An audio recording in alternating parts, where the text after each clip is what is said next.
Adding fractions. First, we'll start with like denominators. So before we even get to this step, we are using fraction tiles, we are using blocks, we're building these, then we're using pictorial form, and then we're moving to this. So this is really the third big step in understanding fractions. Usually those other two steps are done in prior grades, but we still review them. So for instance, 3/5, we might draw this out.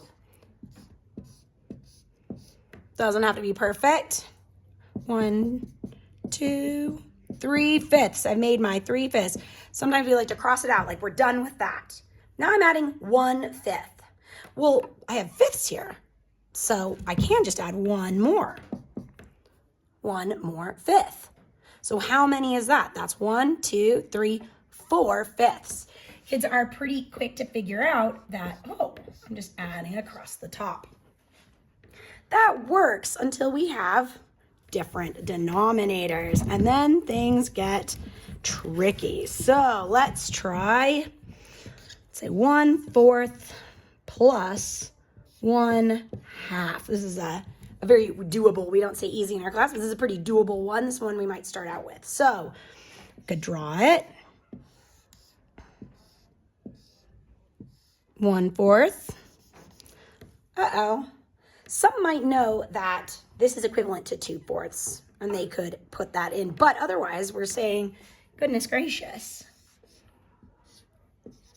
1/4 plus 1/2, those are different things entirely.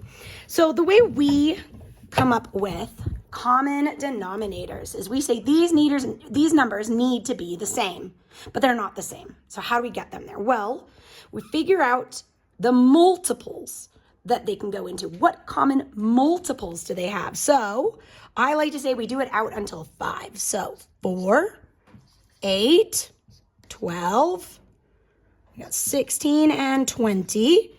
That's 4 times 1, 4 times 2, 4 times 3, 4 times 4, 4 times 5. Okay. Now here, I'm going to start out and I'll do 2, 4, 6, 8, and 10. 2 times 1, 2 times 2, 2 times 3, 2 times 4, 2 times 5. So very quickly, kids will acknowledge like, oh, whoa, those are the ones, that's the first one they have in common. Then we rewrite.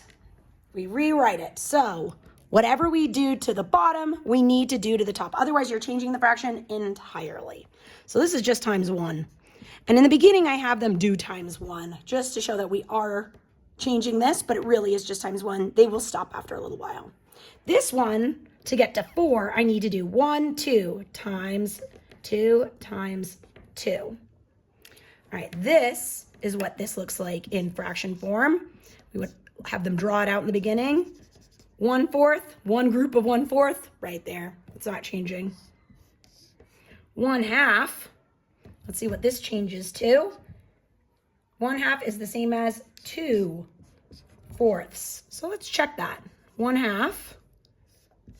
Double check that we've got the same here. 2/4. 1, 2. Yeah, same. All right.